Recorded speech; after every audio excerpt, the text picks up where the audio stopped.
বন্ধুরা, আজ আমি তোমাদের কাছে নিয়ে আসব পুরীর জগন্নাথ মন্দিরের রথযাত্রার ইতিহাস নিয়ে। তা আমরা দেরি না করে চলো একটু শুনে নিই রথযাত্রার ইতিহাসটা কি।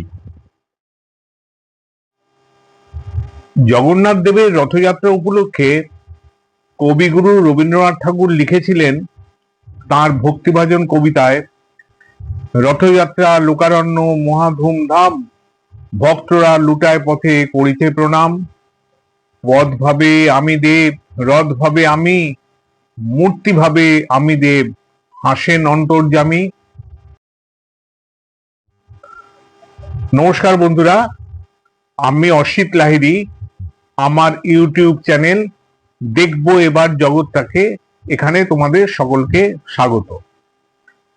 আগেই বলেছি যে জগন্নাথ দেবের রথযাত্রার অনুষ্ঠান মূলত তিনটি ভাগে বিভক্ত: স্নানযাত্রা, নেত্র উৎসব বা নবযৌবন উৎসব এবং রথযাত্রা, যেটি মূল উৎসব।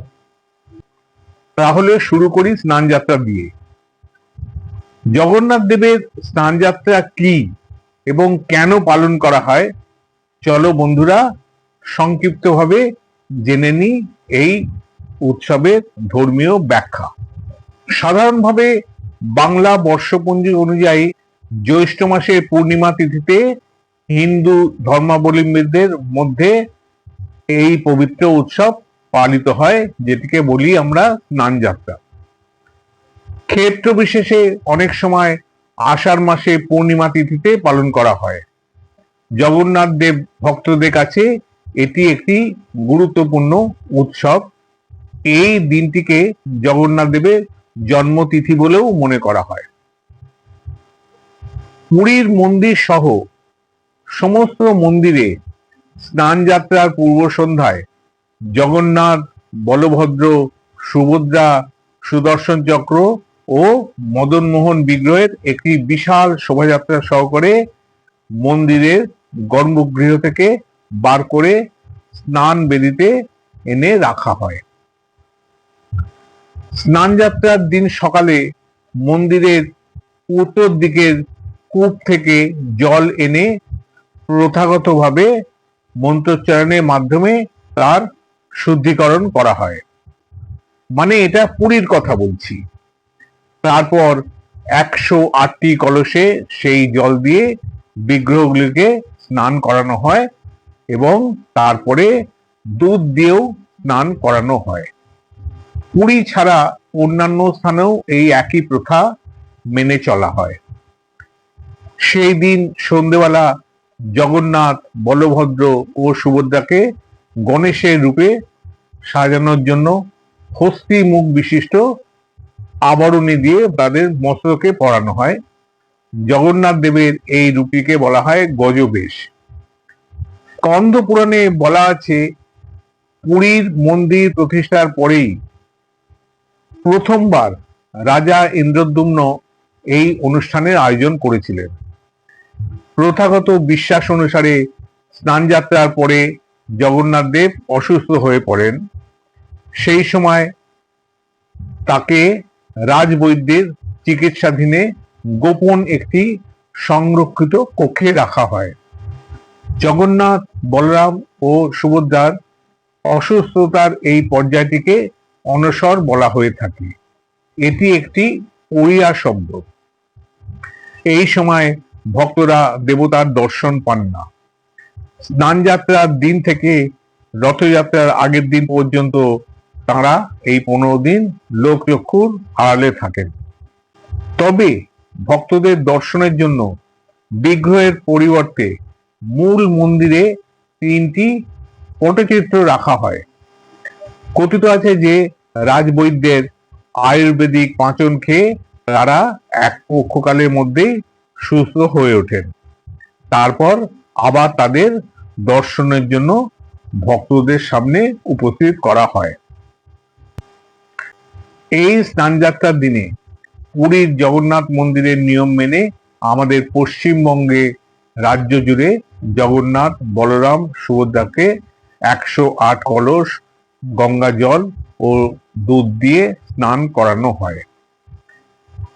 এই দিন শ্রীরামপুর মহেশে ঐতিহাসিক জগন্নাথ মন্দিরে সাড়ম্বরে এই স্নানযাত্রা সম্পন্ন হয় ও বিশেষ উৎসবের আয়োজন করা হয়ে থাকে।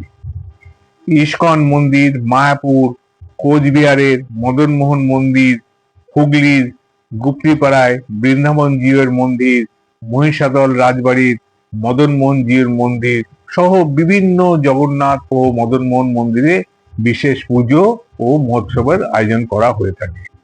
তাহলে বন্ধুরা, এই হলো স্নানযাত্রার সংক্ষিপ্ত কাহিনী। এবার আসি নেত্র উৎসব বা নবযৌবন উৎসব। স্নানযাত্রার পরেই অসুস্থ হওয়ার ফলে জগন্নাথ, বলরাম ও সুভদ্রার চোখগুলো ফোলা ফোলা হয়ে থাকে। তাই তাদের চোখের চিকিৎসার জন্য নূতন করে কাজল পরানো হয় এবং নববস্ত্র পরিধান করানো হয়। তাই এটিকে বলা হয় নেত্র উৎসব এবং নতুন পোশাক পরানো হয় বলে একে নবযৌবন উৎসব নামেও অভিহিত করা হয়ে থাকে। রথযাত্রার প্রাক্কালে এটি একটি বিশেষ প্রস্তুতি। এ তো গেল নেত্র উৎসব, কিন্তু পুরীর রথযাত্রার ইতিহাস কি করেই বা শুরু হলো এবং কে বা কারা শুরু করেছিলেন সেই ইতিহাসটাও একটু সংক্ষেপে জেনে নিই। স্কন্দ পুরাণে বর্ণিত আছে যে জগন্নাথ দেবের বোন সুভদ্রা শ্বশুর বাড়ি থেকে বাপের বাড়িতে এসে দাদাদের কাছে আবদার করেন যে তিনি নগর পরিক্রমা করতে যাবেন। একমাত্র বোনের ইচ্ছের মর্যাদা দিয়ে জগন্নাথ ও বলরাম ঠিক করেন বোনের ইচ্ছার মর্যাদা দিয়ে নগর পরিক্রমা করাবেন। তাঁদের এই ইচ্ছার বশবর্তী হয়ে রাজা ইন্দ্রদ্যুম্ন 3টি সুসজ্জিত রথ নির্মাণ করে দেন। প্রথম রথ তালধ্বজ বড় দাদা বলরামের জন্য, যেটিতে থাকে 14টি চাকা এবং রথ টানা রশিটির নাম বাসুকি। দ্বিতীয় রথ দর্পদলন ছোট বোন সুভদ্রার জন্য, এই রথের চাকার সংখ্যা 12 এবং রথ টানার রশিটির নাম চন্দ্রচূড়। আর সবশেষে থাকে তৃতীয় রথ নন্দীঘোষ, এটি প্রভু জগন্নাথের জন্য, এটির চাকার সংখ্যা 16 এবং রথের রশিটির নাম শঙ্খচূড়। 3টি রথের রশির নামই সাপের নামে নামাঙ্কিত, আর মোট চাকার সংখ্যা 42। পৌরাণিক বিশ্বাস অনুযায়ী রথের দড়ি বা রশি স্পর্শ করলে পুনর্জন্ম হয় না। রথের রশি টানাকে সাক্ষাৎ ভগবান বিষ্ণুর নাগসজ্জা বা অনন্তনাগের প্রতীক বলে মনে করা হয়। এই রশিগুলো পবিত্র সর্প অবতার হিসেবে কল্পনা করা হয়। ভক্তরা এই রশি টানাকে মোক্ষ লাভ ও শ্রীহরির কৃপার উপায় বলে মনে করেন।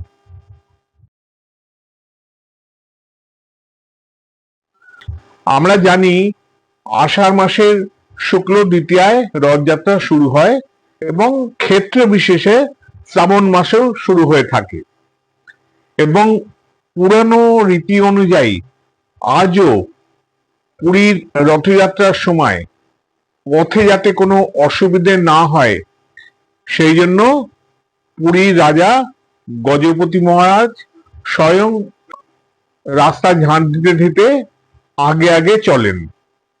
তিনি তখন ছেঁড়া প্রহরী বা ঝাড়ুদার, এটাই তখন তার পরিচয়, অর্থাৎ তিনি জগন্নাথের ঝাড়ুদার। যাত্রাপথে প্রথমে থাকে তালধ্বজ তথা বলরামের রথ, কারণ তিনি সবার বড়। তার পেছনে থাকে বোন সুভদ্রার রথ দর্পদলন, তিনি থাকেন দুই দাদার মধ্যবর্তী স্থানে, কারণ বোনকে সুরক্ষিত রাখা দাদাদের অবশ্য কর্তব্য। এবং সব শেষে থাকে প্রভু জগন্নাথ দেবের রথ নন্দীঘোষ। জগন্নাথ দেবের মন্দিরের প্রধান ফটক থেকে লক্ষ লক্ষ ভক্ত 3টি রথ পুরী শহরের কেন্দ্রস্থলে অবস্থিত প্রধান সড়ক বড়দন্ড ধরে 3 কিলোমিটার ধরে মাসির বাড়ি গুন্ডিচা মন্দিরে পৌঁছে দেন।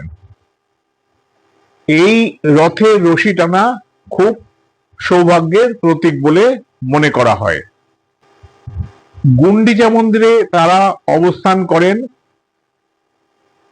প্রসঙ্গত বলে রাখা প্রয়োজন যে রাজা ইন্দ্রদ্যুম্নের পত্নীর নাম ছিল গুন্ডিচা। তিনি জগন্নাথ দেবের মাসি। 8 দিন সেখানে অবস্থানের পর নবম দিনে 3 ভাই বোন ফিরে আসেন তাদের মূল আবাসস্থলে শ্রীমন্দিরে। এটিকে বলা হয় পুনর্যাত্রা বা উল্টো রথ। পুরীর জগন্নাথ মন্দিরের রথযাত্রা ইতিহাস তোমাদের বললাম। এর আগে আমি মাহেশের রথযাত্রা ইতিহাস নিয়ে একটি ভিডিও করেছিলাম, সেটি অবশ্যই দেখে নিও, অনেক কিছু জানতে পারবে। যাই হোক, আমার এই ভিডিও তোমাদের কেমন লাগলো তোমরা আমাকে জানাবে। ভালো লাগলে লাইক দেবে, শেয়ার করবে এবং সাবস্ক্রাইব করবে। ফলো করবে আমার ফেসবুক পেজ এবং ইনস্টাগ্রাম। আপাতত আমি এখানে রাখছি। তোমরা সবাই ভালো থেকো, সুস্থ থেকো এবং সাথে থেকো। দেখা হবে পরবর্তী ভিডিওতে। ইচ্ছা আছে পরবর্তী ভিডিওটা পুরীর মন্দিরের ইতিহাস নিয়ে তোমাদের কাছে ফিরে আসা। তাহলে এখন চলি, টাটা।